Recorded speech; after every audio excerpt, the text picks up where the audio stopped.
Welcome. Now we will deal with the concept of the process of civil litigation. Under this part, we will see how the actual process of civil litigation starts. Till now we have seen that how the four components of the civil suit are important for the suit. Four components, that is parties, cause of action, subject matter and the reliefs claimed, how they are going to determine the suits or how they are going to determine or lay the foundations for filing of a suit, that we have seen. Now in this presentation, we will see what is the actual process of initiation of a civil litigation or how do this case actually begins, that is the suit actually begins. So ఇప్పుడు వరకు మనం చూసినట్లయితే civil suit ఒక four components, 4 అంశాలు, parties, cause of action, subject matter and the reliefs claimed అనేది మనం చూసాం. ఇప్పుడు బేస్డ్ అపాన్ ఆల్ దోస్ 4, ఆ 4 అంశాల మీద సివిల్ సూట్ ఏదైతే ఉంటుందో ఎలా ఫైల్ చేస్తారు, ఎలా స్టార్ట్ అవుతుంది లీగల్ ప్రాసెస్ అనేది మనం ఈ లెక్చర్లో చూస్తాం. So now the first and foremost thing about the civil litigation process is how the case will begin. So now we will look into the detailed aspects. Case ఎలా మొదలవుతుందో actual court functioning లో, so that we will see now. The first and foremost step in a civil litigation we can see is the legal notice. It is the legal notice. So legal notice is nothing but a notice which has been sent to the prospective defendant. To the prospective defendant indicating what kind of case may be filed against him or how the plaintiff is aggrieved by the action of the defendant. So అందరికంటే first step అనేది లిటిగేషన్లో మనకి legal notice ఉంటుంది. Legal notice అంటే ఏంటంటే plaintiff డిఫెండెంట్కి case file చేసే ముందు తన against ఏమని అంటున్నాడు, ఆయన అలిగేషన్స్ ఏమున్నాయి, ఆయనకి ఎటువంటి రైట్స్కి భంగం కలిగింది, సో ఎటువంటి కంపెన్సేషన్ తను అడగబోతున్నాడు. So all those things will be there in the legal notice, that is to inform the other side. And after giving the legal notice, the question comes where to file the case. The question is where to file the case. Can you file it before any court which you want, or can you file it before any kind of court which you like, or do all the courts have authority to entertain your case? So that is the question which we will see. So legal notice తర్వాత case ఎక్కడ file చేస్తాం, మనకి ఇష్టం వచ్చిన చోట్ల చేసుకోవచ్చా, లేకపోతే parties ఎక్కడన్నా తలుచుకొని వాళ్ళు ఫైల్ చేయొచ్చా, లేకపోతే ప్రతి కోర్టుకి మన కేసు వేయడం వల్ల మన కేసుని రికార్డ్ మీదకి తీసుకొని ప్రొసీజర్ స్టార్ట్ చేయొచ్చా. సో దోస్ క్వశ్చన్స్, అటువంటి క్వశ్చన్స్ని మనం ఈ లెక్చర్స్లో చూస్తాం. Next one is jurisdiction. Jurisdiction is the authority of the court. Which court has what extent of authority. ఇండియాలో ఉన్న కోర్ట్స్కి ఎటువంటి అథారిటీస్ ఉన్నాయి, వాళ్ళ అధికార పరిధి ఏంటో అది మనం చూస్తాం. So jurisdictions we have territorial based upon the area ప్రకారం కోర్టు ఒక పరిధి ఎక్కడి వరకు ఉంటుంది. Next you have subject matter, ఎటువంటి సబ్జెక్ట్ మ్యాటర్స్ని కోర్టు చూడగలుగుతుంది, what kind of subject matters does the court have the power to entertain. Then you have pecuniary value, that is suit valuation. Based upon the suit valuation, do all the courts have the power to entertain those suits? So that we will examine under this particular lecture. And finally, and the most important thing is hierarchy of civil courts, that we will examine. So whenever we are dealing with the hierarchy of civil courts, here we will deal with the hierarchy of civil courts as it is there in the states of Telangana and Andhra Pradesh. And more particularly in the state of Telangana, that is the pecuniary limits we will see. So courts ఎటువంటి హైరార్కీలో ఉంటుంది, levels ఏముంటాయి కోర్ట్స్కి, మండల్ నుంచి ఢిల్లీ వరకు. So that we will see under this particular presentation. ఈ ప్రెజెంటేషన్లో ఎలా అవి arrange అయ్యి ఉంటాయో అవి మనం పరిశీలిద్దాం. Now once let us recap our illustration. ఇప్పుడు మనకి ఈ ఇలస్ట్రేషన్ అనేది, ఎగ్జాంపుల్ అనేది చాలా ఇంపార్టెంట్. ఎందుకంటే based upon this particular problem only we will proceed to the principles of jurisdiction. So we will repeat once again. It is a hypothetical situation where one person, Mr. Ram, had lent 5 lakhs to Ramya. So Ram is the lender and Ramya is the borrower. In this particular case, we will see that Ram lends 5 lakhs to whom? Ramya. Through what? Promissory note. Ram had lent rupees 5 lakhs to Ramya through promissory note. Then at what place? That is at Hyderabad. On what date? 1st January 2024. So according to that particular agreement, Ramya had promised that she will repay the money by 31st December 2024. She has undertaken or promised that she will repay the money by 31st December 2024. However, she fails to pay. Now, ఈ ఎగ్జాంపుల్లో మనం ఏం చూసామంటే రామ్ అనే అతను 5 లక్షలు రమ్యకి అప్పుగా ఇచ్చాడు promissory note రూపంలో. ఎక్కడ జరిగింది? ఎక్కడ డబ్బు ఇవ్వడం జరిగిందంటే మనకి హైదరాబాద్లో. What date? 1st January 2024. Next date of repayment. Ramya ఎప్పుడు ప్రామిస్ చేసింది? ఎప్పుడు వరకు డబ్బులు కడతా అని? That is 31st December 2024. కానీ Ramya had fail to pay. Ramya డబ్బులు కట్టలేదు, తిరిగి ఇవ్వలేదు. సో ఇప్పుడు రామ్ అనే అతను రమ్య అగేన్స్ట్ కేస్ ఫైల్ చేయబోతున్నాడు. సో ఫస్ట్ స్టెప్ మనం చూసినట్లయితే it is the legal notice. First step, since we have seen in this particular case, when the Ram intends to file a civil suit against Ramya, the first step which he is going to take is filing of a, that is issuing of a legal notice. So first step ఏముంటుందంటే legal notice రమ్యకి ఇవ్వడం.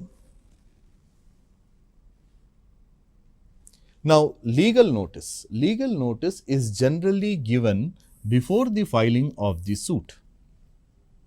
Before filing of the suit, the plaintiff will issue a legal notice to the defendant. Now, what are the contents of this notice? The contents of this notice will be that how the person, that is the plaintiff, Ram, had given the money to Ramya, on what date, at what place, and what did Ramya promise? That is, she had promised to repay it back by 31st December 2024, and that she has failed to pay. So now the Ram is asking Ramya to pay the money of 5 lakhs along with the interest within the 15 days or 10 days, whatever the case may be, of the legal notice, failing which Ram will initiate legal proceedings. That is, he is going to file a civil suit for recovery of that particular amount of money. That will be the contention. So it is always given by the plaintiff against the defendant. ఇప్పుడు మనం చూసినట్లయితే రామ్ అనే అతను Ramya against recovery of money civil suit వేయబోతున్నాడు. దాని ముందు రమ్యకి legal notice ఒకటి ఇష్యూ చేస్తాడు. ఆ లీగల్ నోటీస్లో ఏముంటుందంటే రామ్ రమ్యకి 5 లక్షలు ఇచ్చాడు 1st January 2024కి. Ramya 31st December 2024 వరకు రిటర్న్ చేస్తా అని చెప్పినాక కూడా తను రిటర్న్ చేయలేదు. కాబట్టి తనకి ఇప్పుడు ఆ 5 లక్షలు అలాంగ్ విత్ ది ఇంట్రెస్ట్తో పాటు మన నోటీస్ ముట్టిన 15 రోజులో 10 రోజులో దాని లోపట తను ఇవ్వాలి. ఇవ్వని ఎడల తను సివిల్ సూట్ ఫైల్ చేస్తాడు అని లీగల్ నోటీస్లో తను పేర్కొంటాడు. సో లీగల్ నోటీస్ అనేది ప్లేంటిఫ్ డిఫెండెంట్కి కేస్ అయ్యే ముందు ఇష్యూ చేయబడే నోటీస్ని లీగల్ నోటీస్ అంటారు. Some times what happens, legal notice can be issued by the person in person, that is Ram can directly issue legal notice to Ramya, or he can hire an advocate and advocate can issue the legal notice on behalf of Ram to Ramya. So here we మనం చూసినట్లయితే రామ్ డైరెక్ట్గా notice పంపచ్చు, లేకపోతే తన advocate through అన్న రమ్యకి notice పంపచ్చు. So in person or through his advocate. So Ram can file, but giving of legal notice it is mandatory or not, that is the question. Legal notice ఇవ్వడం కంపల్సరీయా కాదా? Technically speaking, giving of legal notice is not mandatory. When you are filing it against the private persons or corporations or bodies, institutions, etc., then giving of legal notice is not mandatory. However, if you are filing it against the government, then it is mandatory to give 2 months prior notice. ఒకవేళ మన legal notice ఇవ్వడం కంపల్సరీయా? టెక్నికల్గా మనం మాట్లాడుకున్నట్టయితే legal notice ఇవ్వడం compulsory కాదు, మనం ఇచ్చే తీరాలని ఏ చట్టంలో లేదు. కానీ ఒకవేళ మనం కేసు గవర్నమెంట్ అగేన్స్ట్ ఫైల్ చేసేటప్పుడు సివిల్ ప్రొసీజర్ కోడ్ ఏమంటుందంటే 2 months prior to the filing of the suit, 2 months case file చేసే 2 months బిఫోర్ మనం కంపల్సరీ నోటీస్ ఇవ్వాలని. మనం అది దాని గురించి మాట్లాడుకోవడం లేదు. ఇక్కడ ఏంటంటే లీగల్ నోటీసు మ్యాండేటరీ కాదు, అయినా కానీ మనం ఇస్తే బాగుంటుంది. Why is it necessary to give a legal notice despite there being no requirement under the law? We give legal notice in order to enable the other side or to warn the other side that legal consequences are about to start. మనం ఎందుకు ఇస్తామంటే, అవసరం లేకున్నా కానీ ఎందుకు ఇస్తామంటే opposite సైడ్ని alert చేయనికి. ఏంటంటే ఒకవేళ నువ్వు ఫాలో కాకపోతే మేము లీగల్ ప్రాసెస్ మీ అగేన్స్ట్ స్టార్ట్ చేస్తామని. ఏం ప్రయోజనం ఉంటుంది? సమ్ పీపుల్ మే ఆస్క్, కొందరు అడగచ్చు, ఏం ప్రయోజనం ఉంటుంది మనం వాళ్ళని అలర్ట్ చేస్తే, వాళ్ళు కేర్ఫుల్ అయిపోతారు అని అంటే, సివిల్ లిటిగేషన్లో సర్ప్రైజ్ ఎలిమెంట్ అనేది ఉండదు. మనం దాచుకొని ఎదురు వాళ్ళు ఏదో ఒకటి దాచి తర్వాత కోర్టులో ఎదురుబొదురు కావడం అనేది ఇంపాసిబుల్. సో మనం ఎటువంటి స్టేజ్లో, ఏ స్టేజ్లో మనము ఎటువంటి విషయము ఆపోజిట్ సైడ్ నుంచి దాచొద్దు. సో ఓపెన్గా మీరు చెప్పండి, నిజంగా న్యాయం ఉంటే మీకు జరుగుతుంది, that is there. So there is no element of surprise per se in the civil litigation. You have to alert the other side. In the absence of other side, the court will not pass any kind of orders in your favor. So the court has to hear the other side. So this entire principle of behind the notice is based upon the principle of natural justice, which says audi alteram partem. మనం ఎందుకంటే దీని వెనకాల ఒక సిద్ధాంతపరమైన ఒక idea ఉంది. ఏంటంటే ఆడి ఆల్టరమ్ partum, other సైడ్ని కూడా మనం వినాలి. వాళ్ళు జెన్యున్గా 5 లక్షలు కట్టలేదా తను, లేకపోతే ఏదైనా ఇబ్బంది వల్ల తను కట్టలేదా? సో ఇటువంటి అంశాలు అనేది పరిశీలించాల్సి వస్తుంది మనకి. కాబట్టి కేసు వేసే ముందు లీగల్ నోటీస్ పంపించాల్సిన మ్యాండేటరీ రిక్వైర్మెంట్ లేనప్పటికీ మనం పంపిస్తే మంచిది. So that the other side will be put to alert. And at the same time there are chances that there may be what you can say is out of court settlement or pre litigation settlement between the parties. అప్పుడప్పుడు ఏమవుతుందంటే legal notice ముట్టిన immediately parties కూర్చొని వాళ్ళ differences resolve చేసుకోగలుగుతారు. కోర్టుకి పోకుండా court ముందే మన అవుట్ ఆఫ్ కోర్ట్ సెటిల్మెంట్స్ చేసుకోవచ్చు. So law never prohibits any kind of out of court settlements. It permits all the legal out of court settlements. So law ఎక్కడ మీరు సెటిల్మెంట్ చేసుకోవద్దు అని అనదు. సో మీరు లీగల్గా, న్యాయపరంగా, చట్టపరంగా మీరు అవుట్ ఆఫ్ కోర్ట్ సెటిల్మెంట్స్ చేసుకోవాలంటే you can go for it. So case వేసే ముందే మనం మ్యాటర్ డిసైడ్ చేస్తే కేసే ఉండదు. So it will be a good example for both the parties. So in that particular spirit, issuing of legal notice is not mandatory, but it is still preferable. ఇచ్చే అవసరం లేకపోయినా కానీ ఇస్తే మంచిది. So that is what the law says. Is it mandatory? No. కంపల్సరీగా legal notice ఇవ్వడం కాదు. కానీ if you are filing it against the government, then it is mandatory. ఇప్పుడు గవర్నమెంట్ అగేన్స్ట్ మనం ఫైల్ చేస్తున్నాం, గవర్నమెంట్ సంస్థ అగేన్స్ట్ ఫైల్ చేస్తున్నామంటే compulsory 2 months prior legal notice అనేది important. Why? Because government is a bigger entity.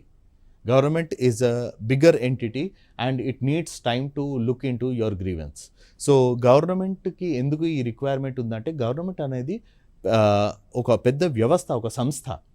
So అటువంటి తరుణంలో మనకి గవర్నమెంట్కి ఒక ఆపర్చునిటీ అనేది ఇవ్వాలి, ఏమన్నా ఉంటే రిజాల్వ్ చేసుకోనికి. So there for prior notice for government it is mandatory. Private parties it is not mandatory but preferable.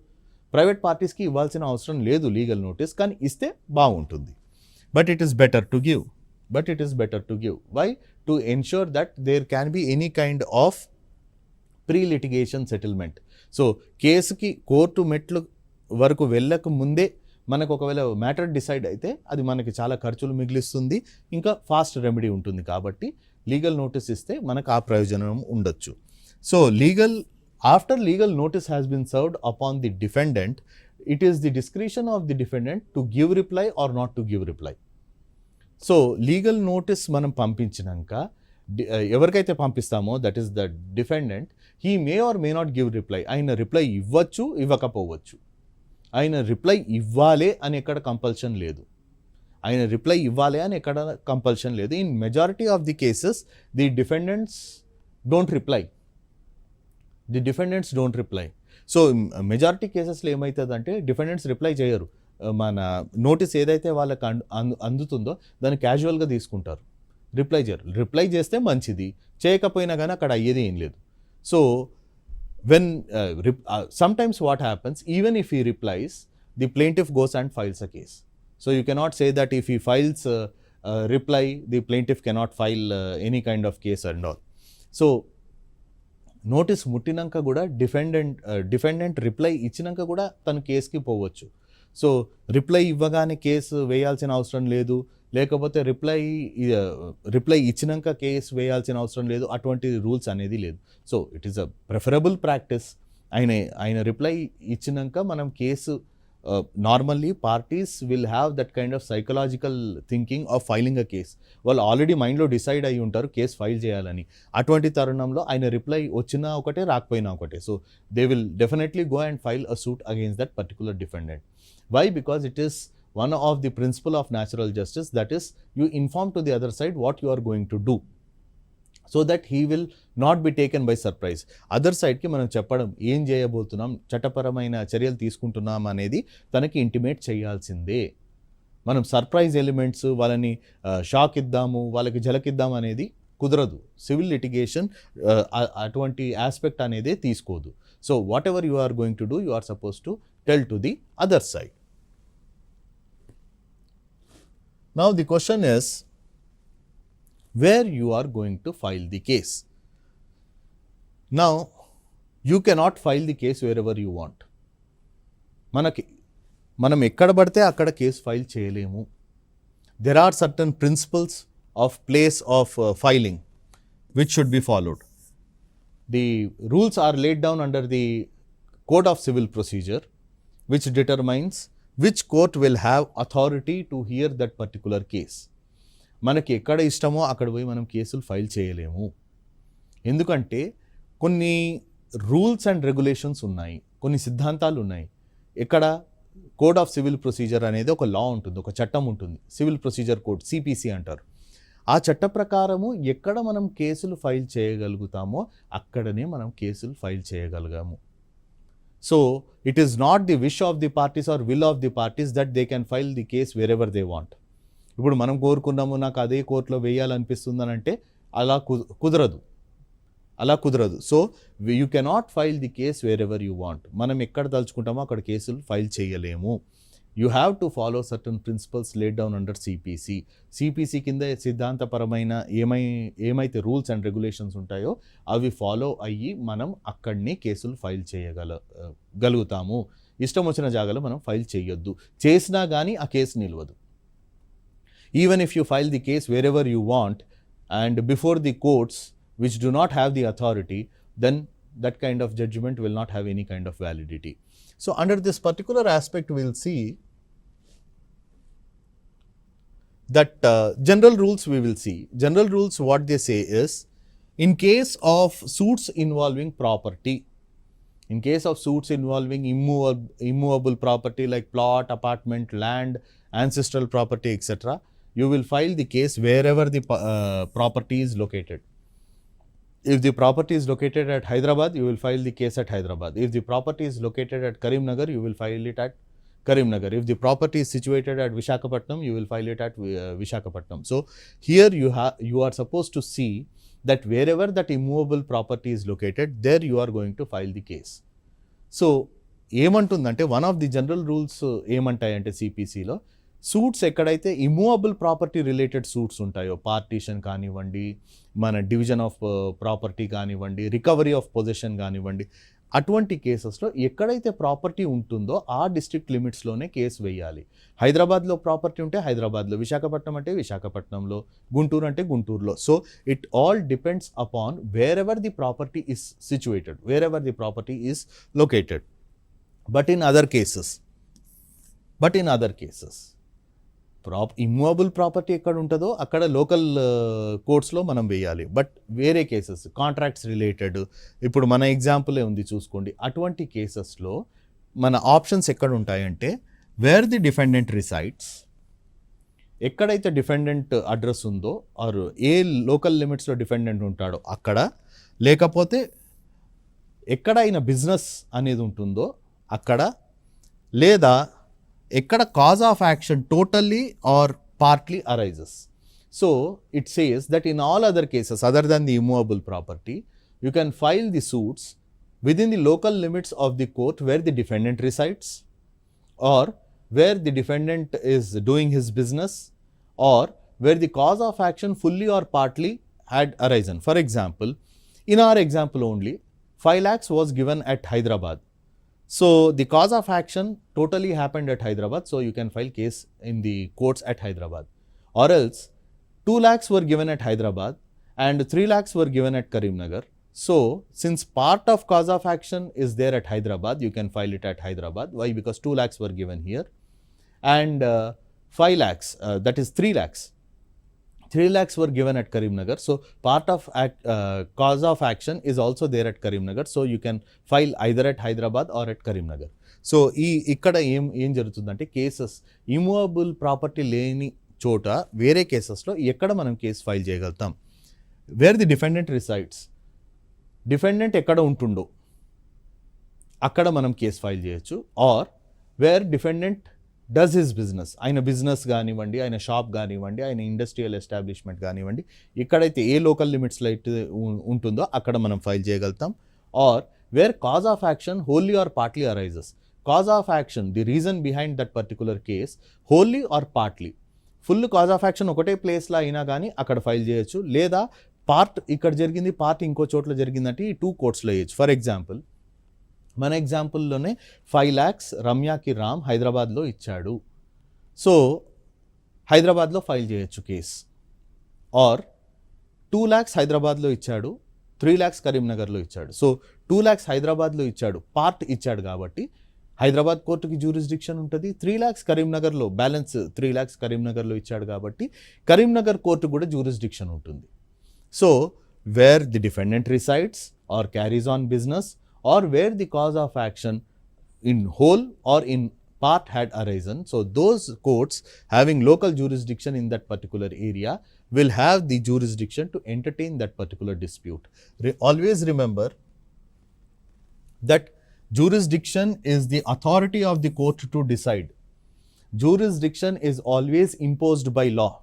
Jurisdiction అనేది కోర్టు యొక్క పరిధి, దాని అథారిటీ, లిమిటేషన్స్ ఉంటాయి. సో జ్యూరిస్డిక్షన్ ఎవరు డిసైడ్ చేస్తారు? అధికార పరిధి. It is only through a law. ఒక లా ఉంటేనే మనకు జ్యూరిస్డిక్షన్ అనేది ఉంటుంది. లా లేకపోతే జ్యూరిస్డిక్షన్ అనేది మనం ఇవ్వలేము, at the same time jurisdiction control చేయలేము. Next, fault in jurisdiction, order of the court becomes invalid. Order of the court becomes invalid, void or non est in the eyes of law they say. So ఒకవేళ jurisdiction లేని, అధికారం లేని court ఒకవేళ order ఇచ్చిందే అనుకోండి, ఆ order ఎవరి మీద వర్తించదు, ఆ ఆర్డర్ ఎవరి మీద వర్తించదు. It is treated as null and void, non est in the eyes of law. అటువంటి ఆర్డర్ చట్టం కండ్లలో లేనట్టే, అటువంటి ఆర్డర్ ఇవ్వలేనట్టే.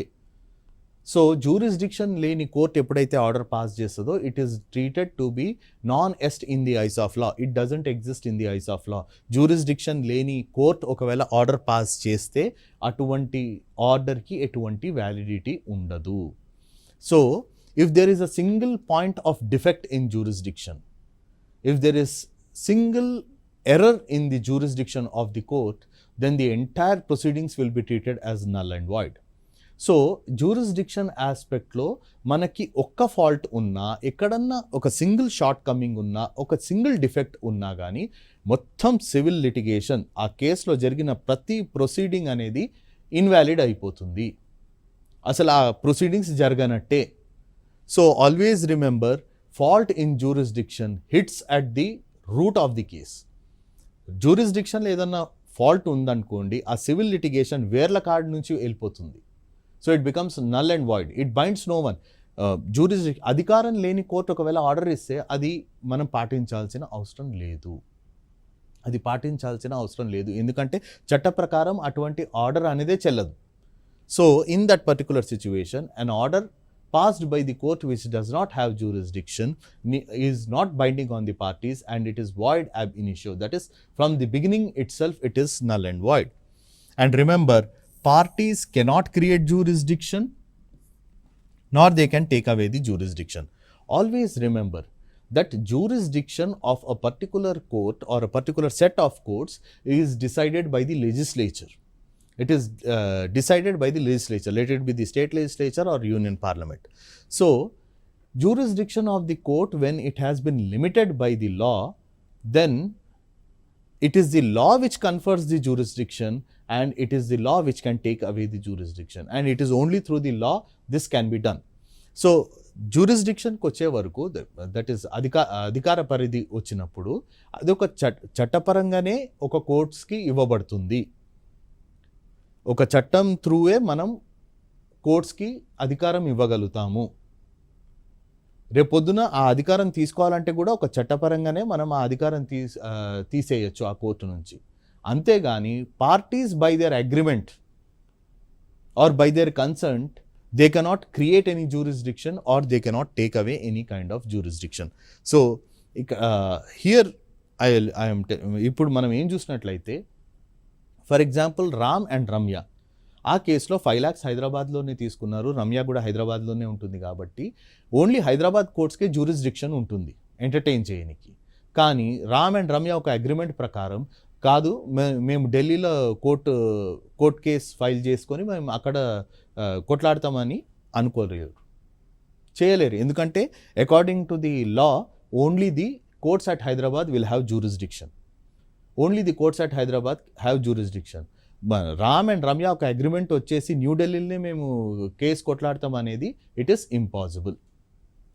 So here you have to see that parties cannot create jurisdiction and at the same time they cannot take away the jurisdiction. Hyderabad కోర్టుకు ఉంది జ్యూరిస్డిక్షన్, మేము ఒప్పుకోము అననికి వీల్లేదు. Why? Because it is fixed by the law. చట్ట ప్రకారంగా వచ్చింది కాబట్టి they have to follow the jurisdiction. So where to file the suit clearly speaks about the various aspects of jurisdiction, and we will see that the territorial, subject matter and pecuniary jurisdiction determines the actual outcome of the case. Thank you.